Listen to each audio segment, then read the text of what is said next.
नमस्कार दोस्तों, स्वागत है आपका हमारे YouTube चैनल में। और आज हम कंप्यूटर की क्लास में पढ़ने वाले हैं कंप्यूटर का वर्गीकरण, और जिसमें हम देखने वाले हैं कि आकार के अनुसार कंप्यूटर कौन कौन से होते हैं। ठीक है, चलिए स्टार्ट करते हैं। आकार के अनुसार कंप्यूटर, सबसे पहले इसमें हम देखेंगे मेन फ्रेम कंप्यूटर, और उसके बाद हम पढ़ने वाले हैं मिनी कंप्यूटर, और मिनी कंप्यूटर के बाद एम्बेडेड कंप्यूटर पढ़ने वाले हैं। ठीक है, इनके अलावा और भी बहुत सारे हैं जो आकार के अनुसार कंप्यूटर होते हैं लेकिन सबसे पहले हम पढ़ेंगे मेन फ्रेम कंप्यूटर। तो चलिए मेन फ्रेम कंप्यूटर की बात कर लेते हैं, इसमें क्या खासियत है या फिर किस तरह का है मेन फ्रेम कंप्यूटर। ठीक है, तो मेन फ्रेम कंप्यूटर की बात करें तो ये एक मुख्य केंद्र बिंदु के रूप में कार्य करता है मेन फ्रेम कंप्यूटर, या फिर बहुत सारे कंप्यूटर है उसमें एक मुख्य कंप्यूटर के रूप में कार्य करता है। ठीक है, मैंने यहाँ पर डायग्राम बना रखा है। यहाँ पे जो मेन कंप्यूटर है, यहाँ जो मैंने बना रखा है ये मेन कंप्यूटर है, और बाकी जो जितने भी कंप्यूटर कनेक्टेड है यूजर करता है, इनको अलग अलग व्यक्ति उपयोग करेंगे। ये सब कनेक्टेड है एक कंप्यूटर से। ठीक है, तो इसको हम सबसे पहले देखेंगे। तो ये केंद्र बिंदु के रूप में कार्य करता है, केंद्र बिंदु। ठीक है, जिसके दौरान एक जगह पे कंप्यूटर स्थापित होता है और उसमें बहुत सारे लोग उपयोग करते हैं। इस तरह के कंप्यूटर सामान्यतः बहुत बड़ी बड़ी कंपनियों में होते हैं, जहाँ पर एक ही सर्वर रहता है और उपयोगकर्ता बहुत सारे होते हैं। ठीक है, ये इसमें एक और दूसरी बात इसमें देखें तो इसमें एक मल्टी यूज़र होते हैं ये। ठीक है, मल्टी यूज़र मतलब एक ही कंप्यूटर को बहुत सारे लोग चला सकते हैं एक साथ। क्या होते हैं? Multi user.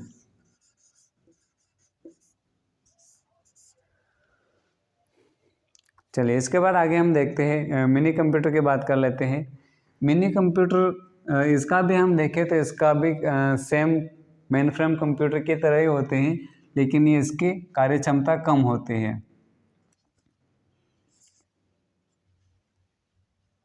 Main frame computer की तरह, मेन फ्रेम कंप्यूटर की तरह होते हैं, परंतु कार्य क्षमता इनकी कम होती है मेन फ्रेम से।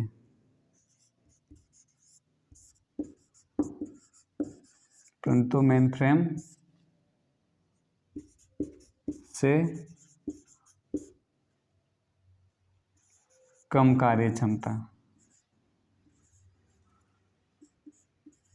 कार्य क्षमता का मतलब होता है इसमें मेन फ्रेम कंप्यूटर में बहुत सारे व्यक्ति एक साथ उपयोग कर सकते हैं। बहुत सारे कितने मतलब कि हजारों में इसमें उपयोग कर सकते हैं। ठीक है, मेन फ्रेम कंप्यूटर को हजारों में उपयोग कर सकते हैं। और mini computer same main frame computer की तरह ही है, लेकिन इसमें इतने उपयोगकर्ता इसमें कनेक्ट नहीं हो सकते।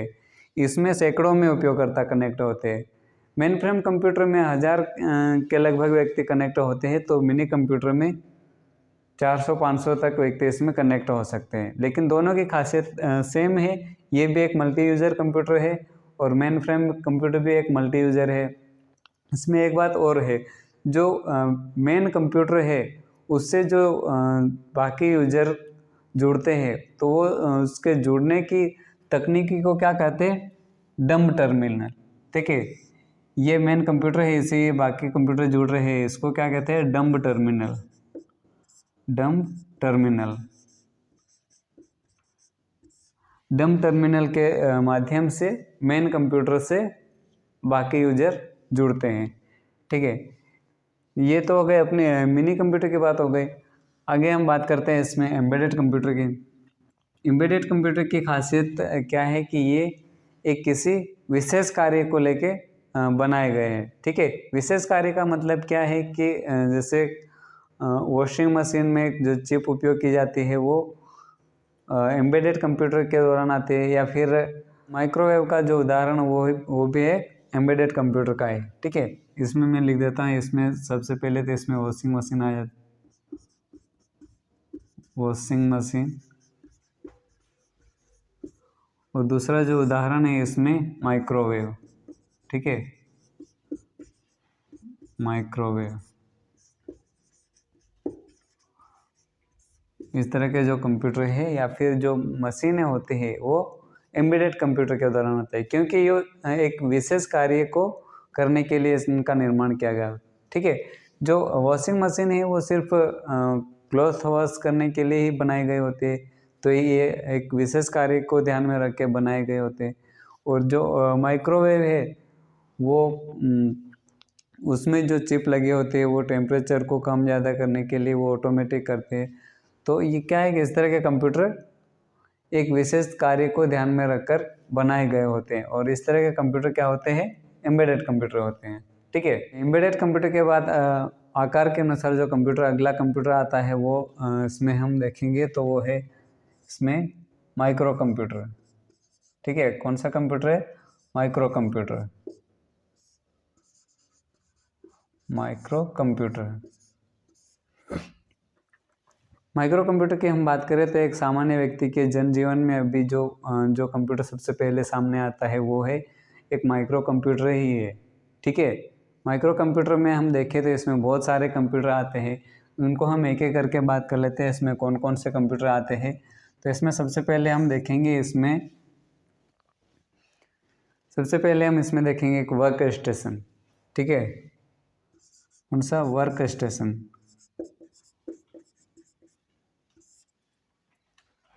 वर्क स्टेशन, ये वर्क स्टेशन कंप्यूटर जो है कि एक विशेष कार्य को ध्यान में रखकर इनका निर्माण किया गया होता है। ठीक है, विशेष कार्य मतलब जैसे इंजीनियर हो गया या फिर वैज्ञानिक हो गया, उनके लिए या फिर उनके कार्यों को ध्यान में रखकर स्पेशल उनके लिए बनाए गए कंप्यूटर वर्क स्टेशन के दौरान या फिर वर्क स्टेशन कहलाते हैं। ठीक है, और इसमें हम आगे बात करें तो इसमें पर्सनल कंप्यूटर भी आ जाता है। ठीक है, पर्सनल कंप्यूटर,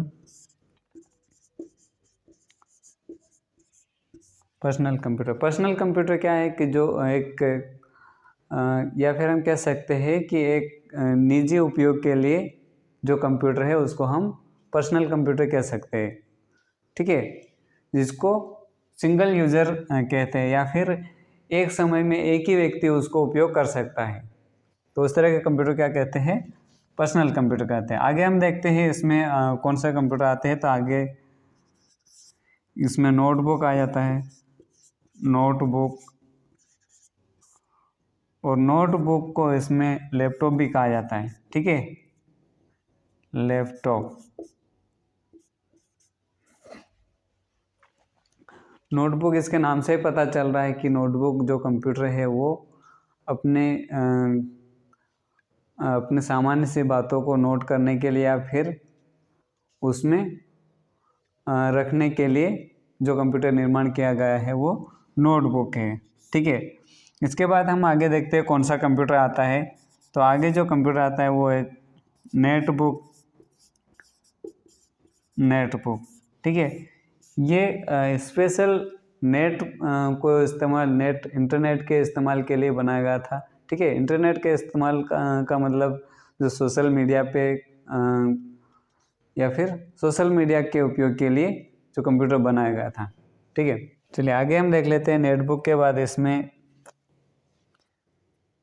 टैबलेट आ गया। ठीक है, टैबलेट तो आजकल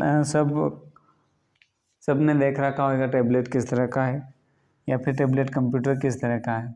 ठीक है, तो ये भी जो नेटबुक था उसका इससे आकार में छोटा था। ठीक है, और उसके बाद आगे हम देखते हैं इसमें टैबलेट के बाद इसमें पॉम टॉप आ जाता है, पॉम टॉप। ठीक है, पॉम टॉप का मतलब हम हथेली पे रख के चला सके, इस तरह का कंप्यूटर छोटा हो गया था। ठीक है, इसके बाद हम देखते हैं पॉम टॉप के बाद जो अगला कंप्यूटर है वो स्मार्टफोन।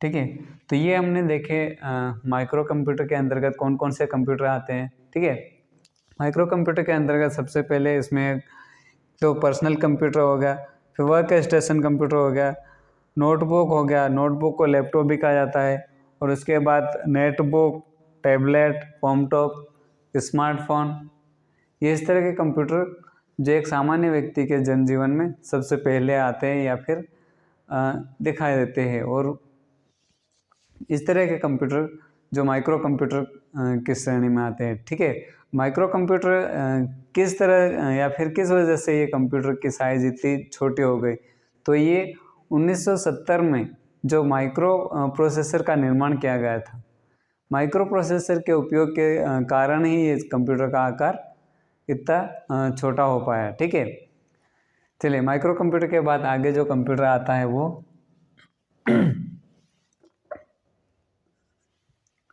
आगे जो कंप्यूटर आता है वो सुपर कंप्यूटर है। ठीक है, कौन सा कंप्यूटर है? सुपर कंप्यूटर है।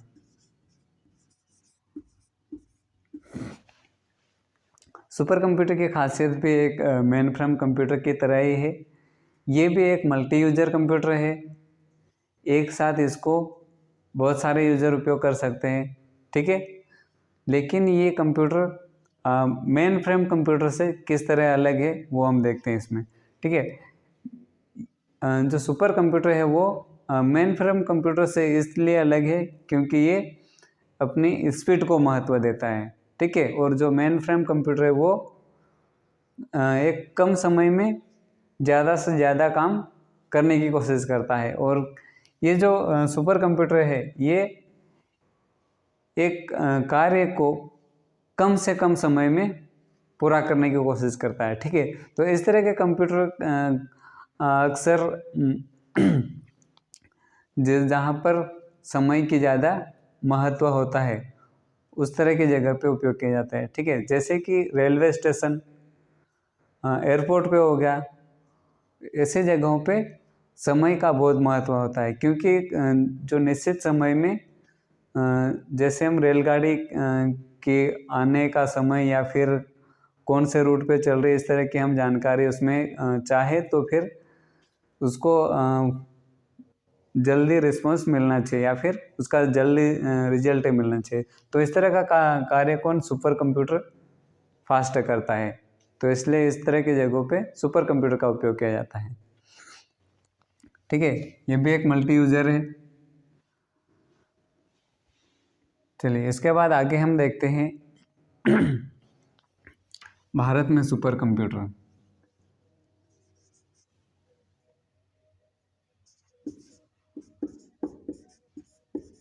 भारत में सुपर कंप्यूटर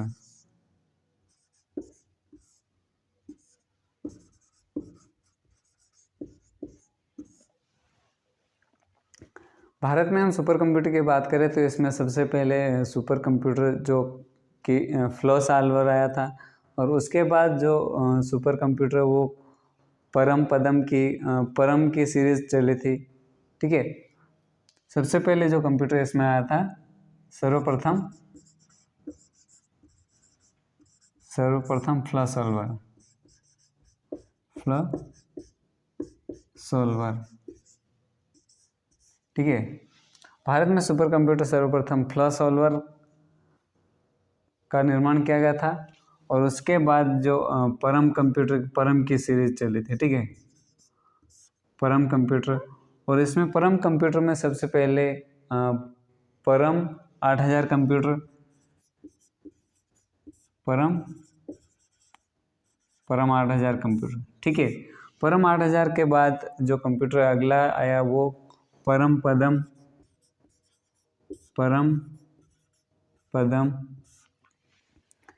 ठीक है, चलिए आज कंप्यूटर के आकार के अनुसार कंप्यूटर का वर्गीकरण आज हमने देखा, तो आज के लिए इतना ही। मिलते हैं अगली वीडियो में।